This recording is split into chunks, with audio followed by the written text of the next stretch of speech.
लगेच दुसऱ्या दिवशी एक व्रत आहे, कुठलं? ऋषीपंचमी. ऋषीपंचमी व्रत पुरुषांनी पण करायचंय आणि स्त्रियांनी पण करायचंय, पण प्रामुख्याने स्त्रियाच करतात ते व्रत, पुरुष करत नाही. अर्थात सांगणारेच करत नाही, ऐकणाऱ्यांनी कधी करावं. जाऊ द्या, मुद्दा मला तुम्हाला हा सांगायचा आहे. हो, ते व्रत गेलं ऋषीपंचमी की अजून 2 दिवसांनी एक व्रत येतं, कुठलं? नाही, हा गौरी गणपती तर आहेच, पण अजून एक व्रत आहे, त्या व्रताचं नाव आहे राधाष्टमी. कुठलं व्रत आहे? तुम्ही सर्व महिला एक जे सांगणार मी पुढच्या 2 मिनिटांमध्ये, ते सर्वजण लक्ष करू काय का.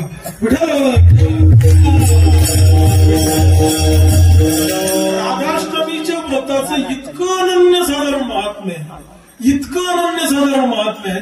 माझ्या दृष्टीने राधाष्टमी सारखं स्ट्रॉंग व्रत दुसरं कुठलंच नाही मानायचं.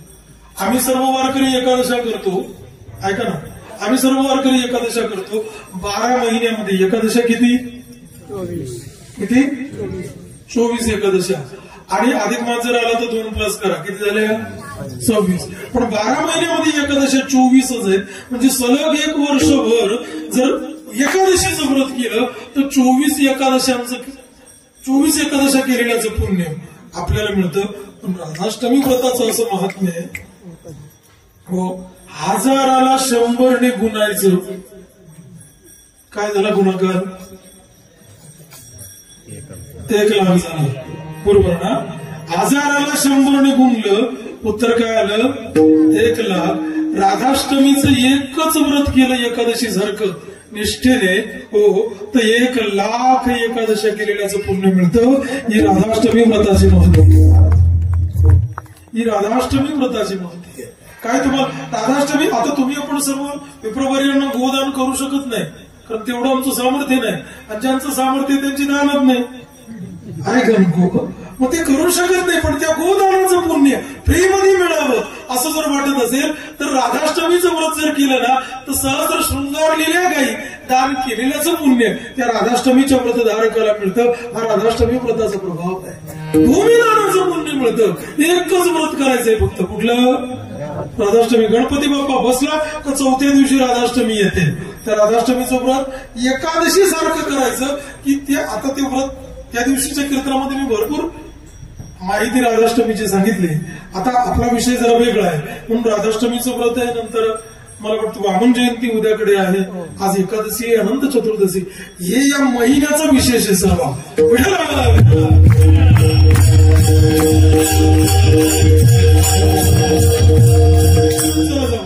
जगद्गुरु तुकोबाऱ्याच देवासमोर उभे आहेत आणि तुकोबाऱ्या देवाकडे मागणी मागतात.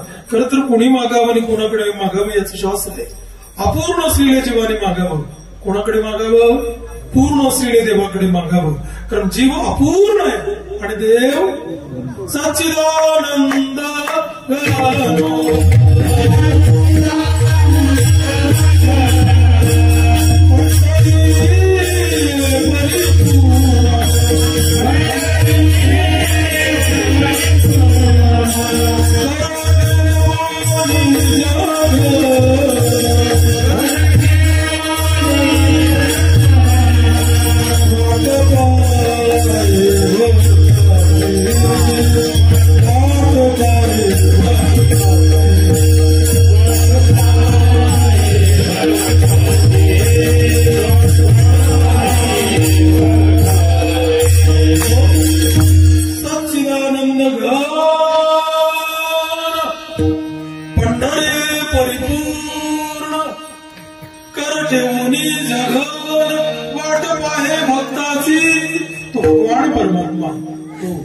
परिपूर्ण आहे.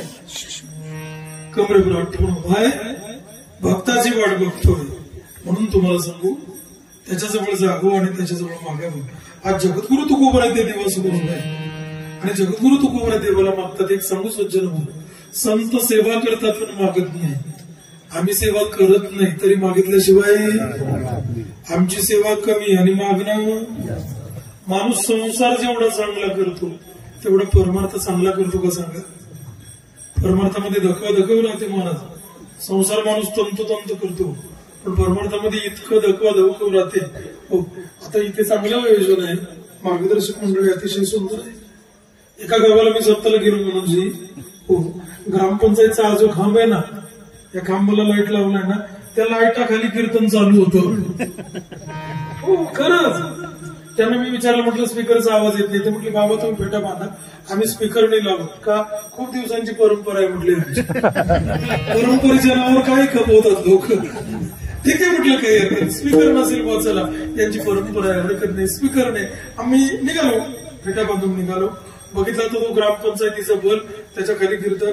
म्हटलं पत्रिका, ती म्हटली पत्रिका छापत नाही, म्हणणारे वाजवणारे बोलवत नाही, स्पीकर लावत नाही. त्यांना म्हटलं मग ठीक आहे. त्यांना म्हटलं हा बल सुद्धा ग्रामपंचायतीचाच दिसतो. म्हटलं हो ग्रामपंचायतीचाच आहे. म्हटलं तुम्ही बल सुद्धा विकत आणत नाही. म्हटले अजिबात आणत नाही. त्यांना मी हळूच म्हटलं समजा हा बल जर उडला तुम्ही काय करा. तो म्हणे बाबा आम्ही पुढला खंबा काल कीर्तन ठेवू खरंच ना. इतके पण संसारामध्ये असं करतो का माणूस. हो दादा संसार इतका तंतोतंत करतो. तुम्हाला का आमचे गुरुजी सांगायचे, इतकं गोड सांगायचे आमचे गुरुजी, म्हणायचे संसार माणूस इतका तंतोतंत करतो, इतका तंतोतंत करतो, इतका तंतोतंत करतो. किती तंतोतंत करतो. चांगली पोर दुसराले आणि लंगडी पोर बासाले. माणूस संसार इतका तंतोतंत करतो ना. खरंच ना. आमचे गुरुजी सांगायचे ती चांगली पोरगी ना ती कोणाला पण देऊन टाकतो. एखादी कोणाच्या व्यंगावर मला बोलायचं नाही, माफ करा. एखादी अधू असते बिचारी. हो, आणि मग तिला काही कोणी पोरगा पसंत करत नाही, आणि मग तिला बहीण आठवते. बस बहिणीकडे जातो, डायरेक्ट लोटा म्हणून घालतो बहिणीच्या पायावर, आणि तिला म्हणतो ताई तूच आते, आका तूच पदर मालेसी, तूच झेलसी, असं तिला म्हणतो. बहिणीचं अंतकरण फार मृदू असतं ना मला. बहिणीचं अंतकरण फार कोवळं असतं. ती लगेच भावाला खांद्यावर हात ठेवते, म्हणते दादा माझीच बाची आहे ना, अजिबात चिंता करू नको. असू दे ना थोडी अपंग असली म्हणजे काय झालं, मी करून घेईल, तू अजिबात चिंता करू नको, मी माझ्या मुलाला करून घेईल. आनंदात घरी जातो. खपली भाऊ आपली पोरगी नाचतच घरी जातो. म्हणून तुम्हाला सांगू, ज्या मुलाला हिच्याबरोबर लग्न करायचं असतं ना, तो त्याच्या बापाला डोकं लावतो. बाबा तुम्हाला काही कळतं, असं तर माझ्या आईची भाजी असली म्हणून काय झालं, तिच्याबरोबर माझं लग्न लावता, ते अपंग मुलीबरोबर मी संसार करू का. तो रागवतो मुलगा. बाप त्याला म्हणतो राम्या तुला सर्व खरं आहे रे, पण मना तिला पुढे काही चालत नाही ना. मना पुढे तो रागा म्हणतो बाबा तुम्हाला तिला पुढे काही चालत नाही, लग्न व्हानंतर ती मला पुढे अशी झाली, तो मी काय करू राहील. मुद्दा मला तुम्हाला हा सांगायचा आहे का, म्हणजे संसार जेवढा चांगला करतो माणूस तेवढा परमार्थ चांगला करत नाही. आणि परमार्थ जेव्हा चांगला होतो तेव्हा मागायचा अधिकार प्राप्त होतो. जगद्गुरु तुकोबारायांचा परमार्थ गोडच झाला. महाराज चांगला झाला. जगद्गुरु तुकोबारे देवा समोर उभे, देवाने पुन्हा पुन्हा सांगावं तुकोबा काहीतरी मागना, तुकोबा काहीतरी मागना, तुकोबा काहीतरी मागना. तुकोबा म्हटलं देवा माझी मागायची इच्छा नाही, पण तू सांगतो ना म्हणून मी मागतो. काय मागतो तुकोबा अभंगाचं पहिलं सर जाणून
Thank you.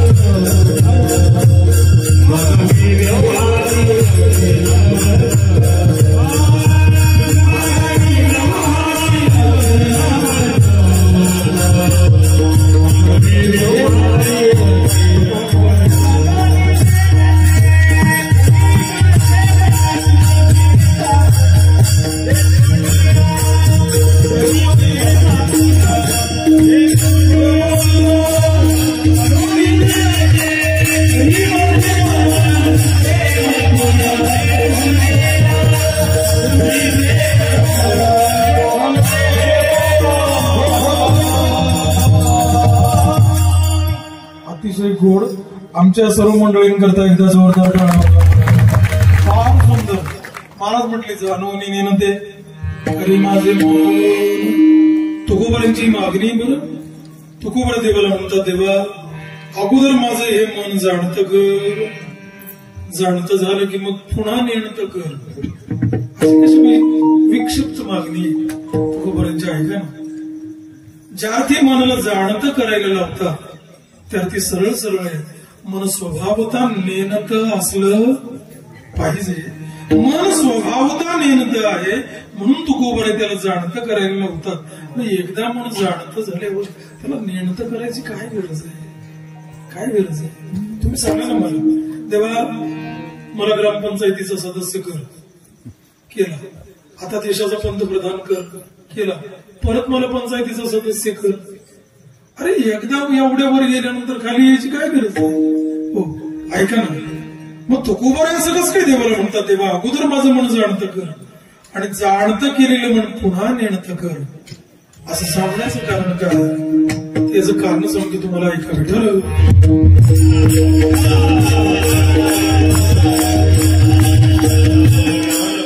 त्याच्यामध्ये 4 प्रकार आमचे गुरुदेव सांगायचे. काही माणसं जाणून नेणते आहेत. दुसरा वर्ग काही नेणून जाणते आहेत. तिसरा वर्ग काही जाणून जाणते आहेत. आणि चौथा वर्ग काही नेणून नेणते आहेत. किती वर्ग सांगितले मी? 4 सांगितले. आता पहिला जो वर्ग आहे नेणून नेणत्याचा वर्ग. नेणून नेणता कोणाला म्हणतात? मला काही कळत नाही हेही ज्याला कळत नाही त्याला नेणून नेणत्या म्हणायचं.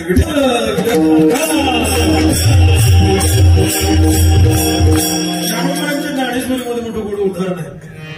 का कवने को भ्रमले बने तो मी नवेगा चोरीलो मने ऐसा नाथीला चंदन करणे घेऊ तुम्ही नाहीच आहे, चोरला गेलोय. हा नेणून नेणत्याचा प्रकार आहे. उदाहरण ज्ञानोबारांच्या ज्ञानेश्वरी मध्ये उदाहरण सांगतो. काय झालं, एक असाच वेळ झाला. लग्न झालं, बायको चांगली मिळाली, बाईने सारा संसार सांभाळला, काहीच बघू दिलं नाही.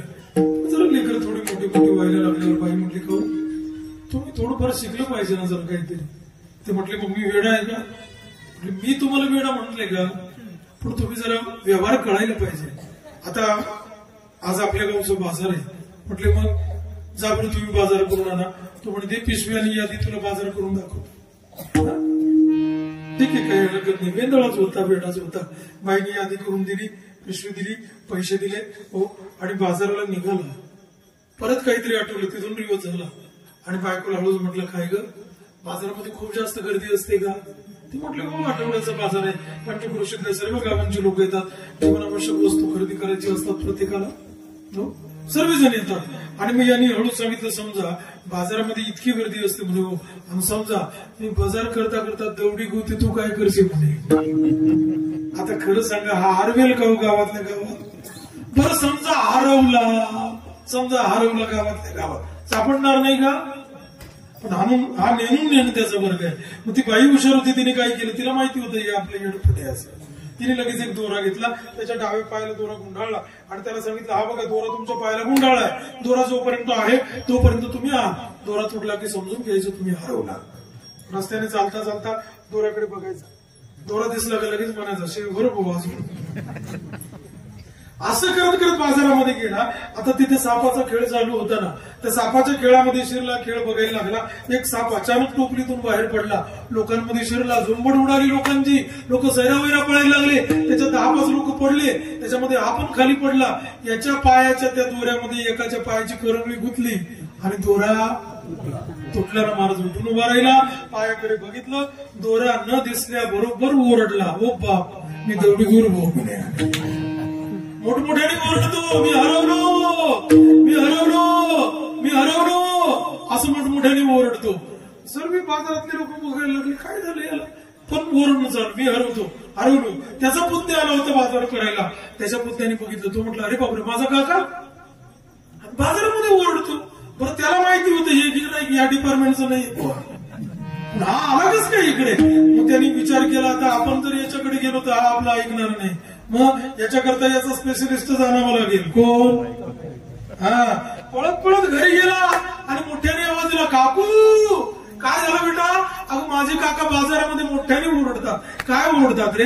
मी हरवलो मी हरवलो मी हरवलो असं ओरडतात. म्हणजे असं ओरडतात ना. त्या बाईने ओळखलं की 100% आपल्या कॅलेंडरचा द्वारा तोडला असेल म्हणून पळत पळत पुन्हा बाजारामध्ये आली. बाजारामध्ये आल्यानंतर वर तोंड करून याचं ओरडणं चालू होतं. ती बाई हुशार होती, पटकन खाली बसली. तिने एक दोरा घेतला आणि याच्या उजव्या पायाला गुंडाळून दिला, पाठीवर थाप मारली आणि लगेच आवाज दिला नवऱ्याला, काय ओरडा लागलाय? सारी लोक बघतात तुमच्याकडे, काय लावलंय गोंधळ? काय गोंधळ घालता? काय ओरडता? मी हरवलो हरवलो. आणि बायकोला बघून तर डोळ्यातच पाणी आलं महाराजांच्या. त्याने सांगितलं, मी तुला म्हटलं होतं ना मला बाजाराला पाठवू नको. म्हणे मग तू मला बाजाराला पाठवलं? म्हणे हा, मी दौडी जायची म्हणे आधी. तू कधी देखशी म्हणे मला. ती बाई म्हणे तुम्ही समोर आहेत मी समोर आहे तरी तुम्हाला शोधायची काय गरज आहे? त्यांनी सांगितलं ते बरोबर आहे, तू पण समोर आहे मी पण समोर आहे, पण दोरा नाही ना. तिने सांगितलं, हो तुमच्या डाव्या पायाला नव्हता दोरा बांधला, उजव्या पायाला बांधला होता बघा बरं. आणि काय समजत होता तुम्हाला? त्याने लगेच उजव्या पायाचा दोरा बघितला, आनंदाने टाळी वाजवली आणि मोठ्याने ओरडला, ओ बाप मी सापडी गुरु. आता खरं सांगा, हा हरवला का सापडला? हा हरवलाही नाही आणि सापडलाही नाही. हा नेणून नेणे त्याचा वर्ग आहे, दुसरा जाणून नेणं त्याचा वर्ग आहे. नेणून जाणं त्याचा वर्ग, दुसरा नेणून जाणं त्याचा वर्ग आहे. या वर्गामध्ये अर्जुन आहे. अर्जुन देवाला म्हणतो, लाज सेना महाघोरी कर्मे सुता. हे देवा, मला कर्ममार्गामध्ये प्रवृत्त करतो, तुला लाज वाटत नाही? अर्जुनाने लाज काढली पहिल्या अध्यायामध्ये. कोणाची? देवाची. पण देवाने गमतीने अर्जुनाला म्हटलं, अर्जुना जाणता जरी मनवी परी मेहनते पण नसंडीसी शिकवू जरी मनसी बहुसागते. अर्जुना स्वतःला जाणता समजतोस, मला माझी लाज काढली, स्वतःला जाणता म्हणतोस, माझा बावळटासारखा का वागतोस रे? का वेड्यासारखा वागतो? का अजानता वागतो? हो, अर्जुन सुद्धा स्वतः गीतेमध्ये म्हणतो ना एकदा, अजानता महिमानंत वेदन या प्रमाणात प्रणयेन वाक्य. तेव्हा मी अजानता आहे. हो, मग हा नेणून जाणत्याचा वर्ग आहे, नेणून जाणत्याचा वर्ग आहे. अजून तिसरा वर्ग तुम्हाला सांगतो, जाणून जाणता. त्याच्यामध्ये रामेश्वर भट्ट आहे. संतांना भक्तांना जर त्रास दिला तर भगवान सहन करून घेत नाही, हे रामेश्वर भट्टाला माहिती आहे. तरी जगद्गुरु तुकोबांना त्रास दिला, हा जाणून जाणत्याचा वर्ग आहे. रामेश्वर भट्टाचं असं वर्णन आहे महाराज. किती विद्वान होता रामेश्वर भट्ट तुम्हाला माहिती आहे? ऋग्वेदादी तिन्ही प्रतिष्ठिती व भुवनी केली जैसी वदनी ब्रह्मशाळा. ऋग्वेदासारखे कठीणतम ऋग्वेद ज्याच्या जिव्हेच्या अग्रभागावर खेळत होते, इतका विद्वान होता रामेश्वर शास्त्री. जगद्गुरु तुकोबांना त्रास दिला. कळत पण वळत नाही, जाणून जाणत्याचा वर्ग आहे ना महाराज. अजून तुम्हाला सांगतोय का, शेवटचा जो वर्ग आहे हा जाणून नेणत्याचा वर्ग आहे. याच्यामध्ये संत आहेत. जगद्गुरु तुकोबा हीच मागणी देवाला करतात, देवा माझे मन अगोदर जाणतं कर आणि जाणतं झाल्यानंतर ते नेणतं कर. विठ्ठल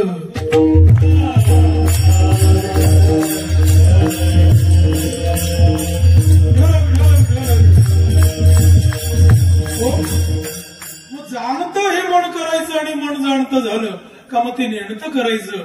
मग हे कसं होईल? तर तुकोबारा म्हणतात, होईल ना, तुझे प्रेम खून देवा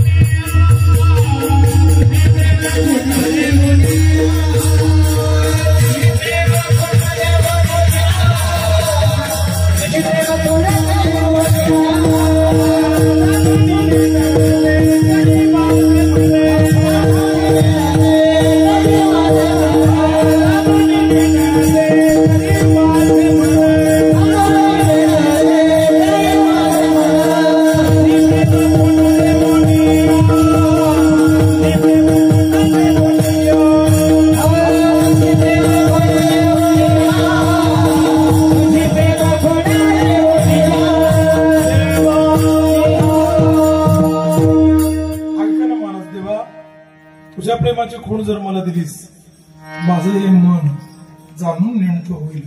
प्रेम भल्या भल्यांना भेट करतो. प्रेमामध्ये इतकी ताकद आहे, इतकी ताकद आहे, इतकी ताकद आहे. किती ताकद आहे तुम्हाला सांगू? एक भावगीत आहे, प्रेमाला उपमाना देवागरचे देन, देवागरचे देन. प्रेमाला खरंच उपमान आहे. प्रेम तुम्हाला मला रडवेल. वैश्विक प्रेम माणसाला रडवतं. प्रेम तुम्हाला मला रडवेल कौतुक नाही महाराज. प्रेम देवाला सुद्धा रडवतं. बरं, देवाच्या डोळ्यातून प्रेम अश्रू काढतं. प्रेम देवाला कसं रडवतं एक छोटासा प्रसंग सांगतो. भजन म्हणा,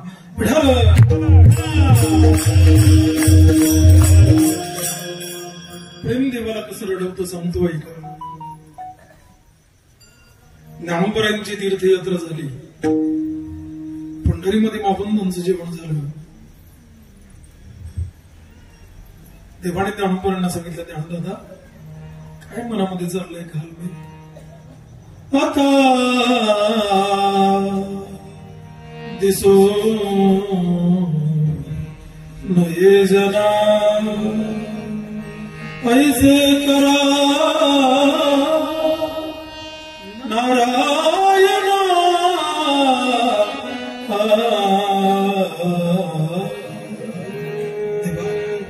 आता या जगामध्ये कोणाला दिसू नये असं वाटतंय. तुझ्या चरणाजवळ समाधीस्थ व्हावं असं वाटतंय. असं वाटतंय ना ज्ञानदादा? इथे नाही, इथे नाही. त्याच्या अगोदर तुझी 108 वेळा जिथे समाधी झाली ना त्या आनंदीला आपण जाऊया. आणि कार्तिकी महावारीचा सोहळा संपला सज्जन हो. ऐका मोठं गोड आहे. आणि जेव्हा ज्ञानोबरायांना घेऊन सारी वारकरी मंडळी तिकडे बोलू नका ना दादा.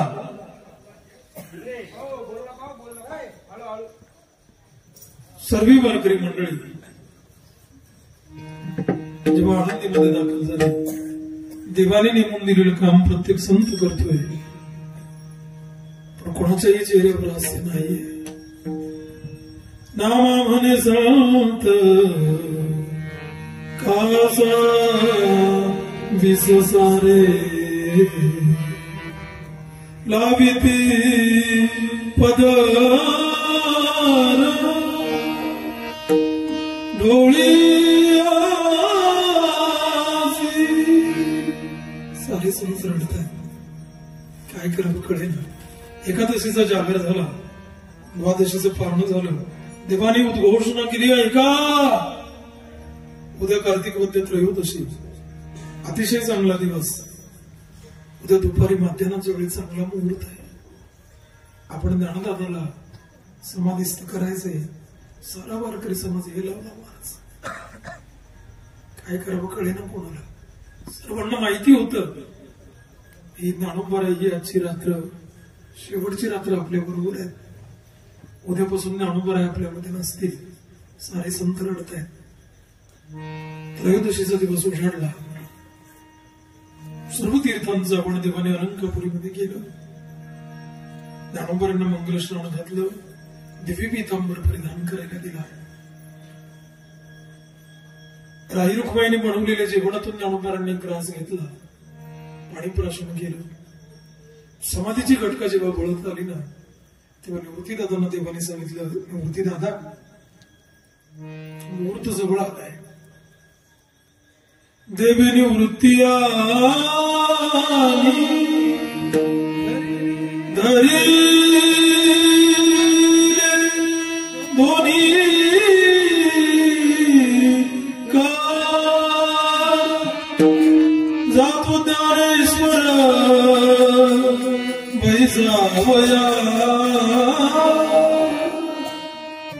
एका हाताला निवृत्ती दादांनी धरले, एका हाताला देवाने धरले.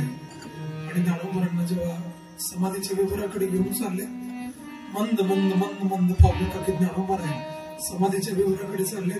साऱ्या वारकऱ्यांच्या एका डोळ्याला दोन मारा लागले. ज्ञानोबरांचं हे शेवटचं दर्शन आहे. ज्ञानोबराय आपल्यामध्ये नसतील आता इथून पुढे काय करावं कळेना. ज्ञानोबरायचं ते अत्यंत साजरं गोजरं रूप डोळ्यामध्ये साठवण्याचा प्रयत्न वारकरी करतायत, पण पुन्हा पुन्हा अश्रू डोळ्यामध्ये येतात. ज्ञानोबरायांचा तो चेहरा स्वच्छ स्पष्ट दिसत नाहीये. काय करावं खरंच कळत नाही. आणि ज्ञानोबराय जेव्हा समाधीच्या विवराकडे चाललेत, मुक्ताईने बघितलं, सोपान काकांनी बघितलं, दोघ जण पळत पळत आले. मुक्ताईने कमरेला घट्ट मिठी मारली, सांगितलं दादा सोडून चाललास, हे नकोच ना रे बाबा सोडून जाऊ. ज्ञानदादा तुला सांगू, आई बापांचा चेहरा नाही रे मला आठवत, खरंच नाही आठवत. तू समजून ज्ञानदादा मला, आई बाबा तेव्हा देहांत प्रायश्चित्ताला गेले तेव्हा केवढी तरी होते रे मी. निवृत्ती दादा माझा बाप झाला आणि तू माझी आई झालास ना. एवढं प्रेम केलंस रे माझ्यावर, एवढं प्रेम केलंस ज्ञानदादा. आणि आता असं अर्ध्यावर सोडून चाललास. आई बाबा गेले तेव्हा तू सोबतच होतो ना आपण. बांधल्या पिंडी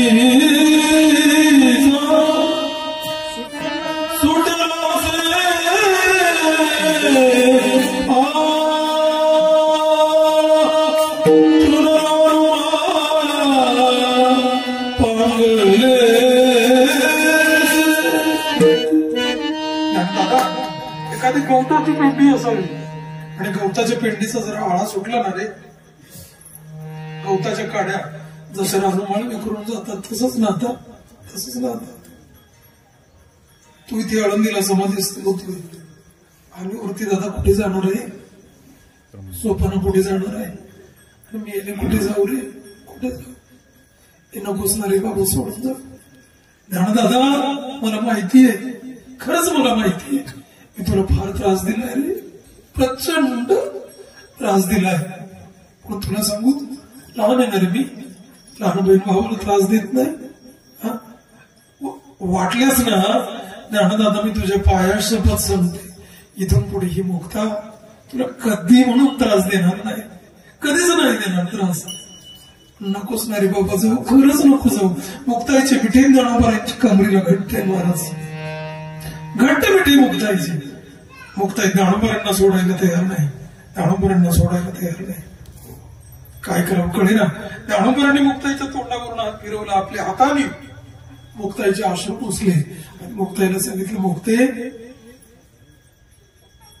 आळंदीकरांचा राग आल्यानंतर सिद्धपेठातल्या झोपडीमध्ये मी स्वतःला बंद करून घेतल्यावर मला समजायला आलेली माझी ती धीट बहीण मुक्ता कुठे आहे ग, कुठे. किती गोड असं समजवलं होतं ना माझ्या बहिणीने मला. योगी पावन मनाचा, योगी पावन साहेब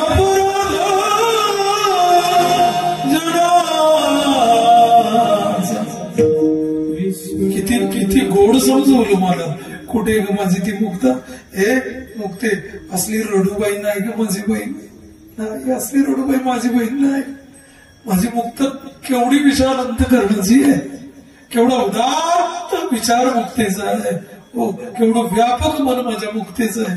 किती समजवलं मुक्तेने मला. असं नाही, मुक्ताईची समजूत ज्ञानोबराय काढतात, मुक्ताईची समजूत ज्ञानोबरायांनी काढली. मुक्ताई बाजूला झाल्या, सोपान काका बाजूला झाले आणि ज्ञानोबराय त्या समाधीच्या विवरापर्यंत जेव्हा आले ना, तेव्हा ज्ञानोबरायांनी असे हात जोडले वारकऱ्यांना. ज्ञानोबरायांना या मुद्रेमध्ये बघून सारा वारकरी समाज ज्ञानोबा म्हणून किंचाळला आणि जमिनीवर कडबडा लोळायला लागला. मध्ये त्या विवरामध्ये नेलं. 3 वेळा जेव्हा जोडले खर कमळ जागी गेले डोळे, ज्ञानदेवी ज्ञानोबा समाधीस्थ झाले. निवृत्तीदादांच्या हाताला जाऊन देवाणीवरती आणलं. नामदेव रडायला लागले, नामा म्हणे आता लोपला दिन कर बाप ज्ञानेश्वर समाधीस्थ. आणि काय सांगू दादा तुम्हाला, वरत्या समाधीच्या विवराला जेव्हा शिळा लावली आणि ती लावलेली शिळा निवृत्तीदादांनी बघितली, निवृत्तीदादांनी धरणीवर अंग टाकलं, निवृत्तीदादा गडबड लोळायला लागले. देवानी निवृत्तीदादांना हृदयाला लावलं, सांगितलं निवृत्तीदादा का रडताय. ते म्हटले, देवा ज्येष्ठाचे आधी कनिष्ठाचे केले नारायणे उपराठे. ज्ञानोबा माझ्यापेक्षा 2 वर्षांनी लहान ना देवा. ज्ञानोबा माझ्या आधी गेला. हे उलट झालं ना रे, हे उलट झालं ना. तुला खरं सांगू देवा, ज्ञानोबा माझा लहान भाऊ. आई बाबांनी जेव्हा देहांत प्रायश्चित्त घेतलं, माझ्या खांद्यावर बरोबर 3 लेकरांची जबाबदारी माझे बाबा टाकून गेले. मला नाही त्यांचं आई बाप होता नव्हतंच काही देवा, काहीच नव्हतं ना. केवढा म्हणून विप्रवृंदांनी त्रास दिला माहिती ना तुला, सांगू. पण जेव्हा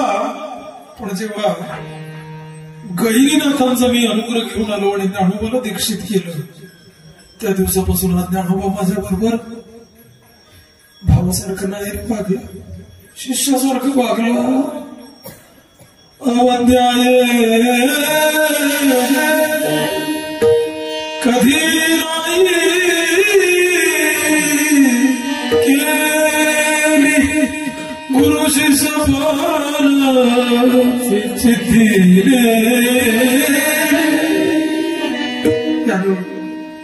कधीच माझी अवज्ञा नाही केली देवा. आणि असा ज्ञानोबा निघून गेला. खरंच मला रडू येते. देवाने मूर्तीदारांना शांत केलं, सांगितले आता कोणी रडणार नाही, सर्वांचं रडणं थांबलंय. पण सज्जन ऐका ना. देवाने धरणीवर अंग टाकलं आणि देव रडायला लागला. रुक्मिणी मातेने बघितलं, आईसाहेब पळत पळत पळत पळत गेल्या. देवाला उचलून जमिनीवर बसवलं, देवाला हृदयाला लावलं, देवाचे दोन्ही खांदे पकडून गदागदा हलवलं आणि सांगितलं बरं आहे का आता. अरे ज्ञानोबा आधीच केल्यामुळे सारा वारकरी समाज पोरका झालाय, त्यांना धीर द्यायचं सोडून हा काय अडपडपण आहे. देवाने सांगितलं रुक्मिणी तुला नाही ग माहिती, खरंच नाही माहिती.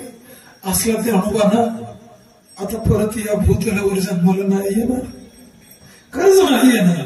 देवाचे शब्द आहेत महाराज, सांगू तुम्हाला.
पांडुरंगाच्या एका एका डोळ्याला 2 दार आहेत महाराज.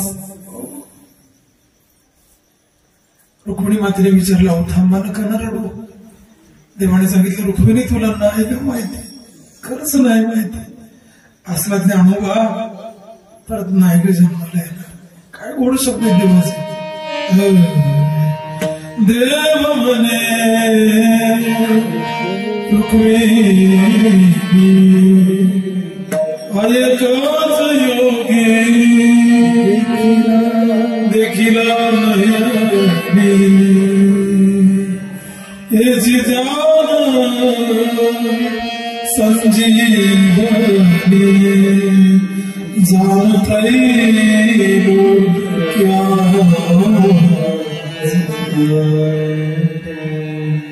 याच्यासारखा परत ज्ञानोबाजन म्हणून आहे ना. मला हा मुद्दा हा प्रसंग इथे थांबवायचा आहे. मुद्दा मला तुम्हाला असं सांगायचं आहे की देव रडला ना महाराज. कोणाकरता रडला? ज्ञानोबांकरता रडला. देव रडला. कोणाकरता रडला? प्रेम होतं म्हणून रडला का नव्हतं म्हणून रडला? प्रेम होतं म्हणून रडला. ज्ञानोबांवर असलेल्या प्रेमाने देवाला सुद्धा रडवलं ना महाराज. ओ देव इतका खाली आणला प्रेमाने. मग प्रेम असं आहे ना की देवाला सुद्धा खाली आणताना म्हणून तो गोवारा म्हणतात तुझे प्रेम कोण देवले तुझे प्रेम कोण मला दे ना देवा. कारण तुझे प्रेम कोण दिली ना मला माझं मन जाणून नेणतं करायला वेळ लागणार नाही. हो मग असं जर तू केलं तर मी कसं वागेन? अभंगाचं दुसरं चरण आहे.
What?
मध्ये राहील.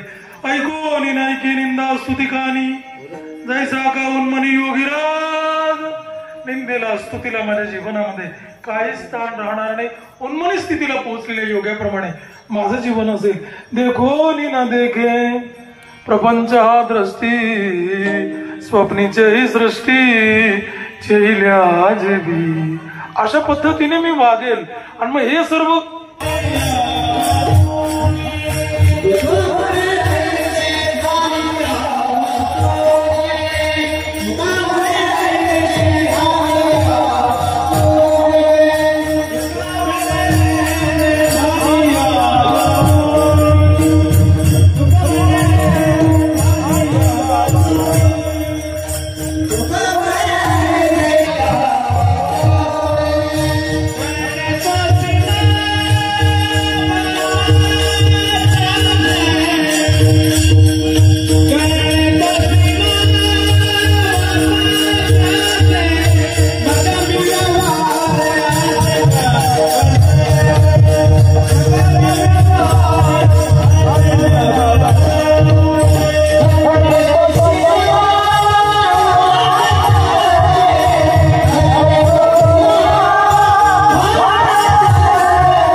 तुका म्हणे ऐसे झाले या वाचून, कैसे झाले या वाचून, कैसे झाले या वाचून, करणे तुळसीनं वाटत असेल, ऐका नको तुझी प्रेम कोण देऊन या, ऐसे झाले या वाचून, जेवी जळात पद्मपत्र, ऐसे झाले या वाचून, निंदा स्तुती ना ऐके, ऐसे झाले या वाचून, हो जैसा का मुनी योगीराज, ऐसे झाले या वाचून, न देखे प्रपंच हा दृष्टी, ऐसे झाले या वाचून, स्वप्नीचे सृष्टीचे इल्याचे ऐसे झाले या वाचून, आणि शेवटी तुकोबराय म्हणतात, तुका म्हणे ऐसे वरून कालपर्यंत झाले या वाचून, करणे तो सीन वाटत असे.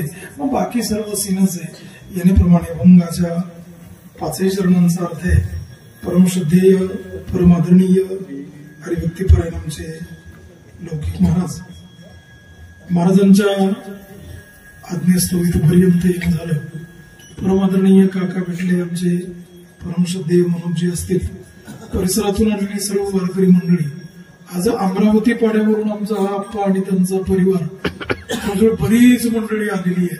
महिला मंडळ पण खूप जास्त प्रमाणामध्ये अमरावती पाड्यावरून आलेले, तो पण परिवार आमच्या अगदी जवळचा आहे, प्रेमातला स्नेहातला आहे. आणि अजून माझ्या बरोबर आलेले आदरणीय हरिभक्तीपरायणांचे हो परममित्र, परमहृदयस्थ मित्र आनंद किशोर भाऊ, ते पण माझ्या बरोबर आले. आणि सर्वच टाळकरी गुरुजन मंडळी, त्यात ही जी कलाकार मंडळी आदरणीय विजय महाराज आहेत, बाबांचं नाव अनिल महाराज आहेत, हे महाराज आमचे माधव महाराज आहेत, विनेकरी सुंदर आहेत, टाळकरी मंडळी अप्रतिम आहे, साऊंड सिस्टीम सुंदर आहे. तुम्ही सर्व संत सज्जन मायबा, तुम्हा सर्वांकरता रामरायाच्या चरणी प्रार्थना करतो, गणरायाच्या चरणी प्रार्थना करतो. प्रभू रामचंद्र भगवान गणपती बाप्पा तुम्हा सर्वांना दीर्घायुष्य देवो, तुम्हा सर्वांना उत्तम आरोग्य देवो, तुमचं सर्वांचं जीवन कृतकृत्याने मंगलमय हो, असं तुम्हा सर्वांबद्दल शुभमंगल चिंतितो आणि माझ्या अक्षरांना विराम देतो.